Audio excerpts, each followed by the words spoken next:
Welcome back to You Heard It Here with Dr. Gary. Over the past few months, we've been making a lot of these YouTube videos, and our wax removal videos are by far the most popular. If you like this content, please take a moment to like and subscribe.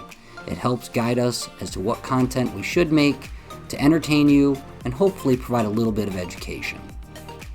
As we remove this giant ball of wax from a patient's ear, we're going to talk about a did you know in the ear canal. Did you know that there's a nerve that runs underneath the ear canal? When you touch the skin over the nerve, it can trigger the cough or gag reflex. This is why you feel like you're going to cough when you put a Q-tip too deep in your ear. I know, you've never done that before. Right. Moving forward, let's take a look at our second patient's ear. This one, not quite as full of an ear as we can see the eardrum above the wax.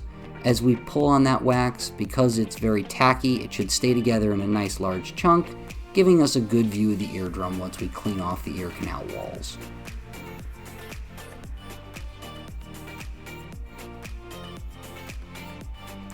And there's the eardrum, but there's still a little bit of residual wax that got stuck to the walls as we pulled the chunk of wax through. We're just going to scrape that clean, and there we go. Beautiful unobstructed view of the eardrum. This patient's other ear is a little bit more impacted. You can see that they managed to push the earwax further down. They admitted to being a Q-tipper. Yes, it actually says do not put Q-tips in your ears on the box. We're going to use the curette or the Jobson horn to remove this wax, again relieving the fullness that this patient's feeling. Now, because they had such a wide open hole through the wax to the eardrum, they weren't experiencing much hearing loss, but their ear definitely felt full and a little bit of pressure.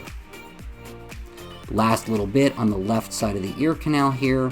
We're going to get that removed, finishing the wax removal. If you like these videos, please take a moment to like and subscribe. This has been You Heard It Here with Dr. Gary. We'll see you in the next video.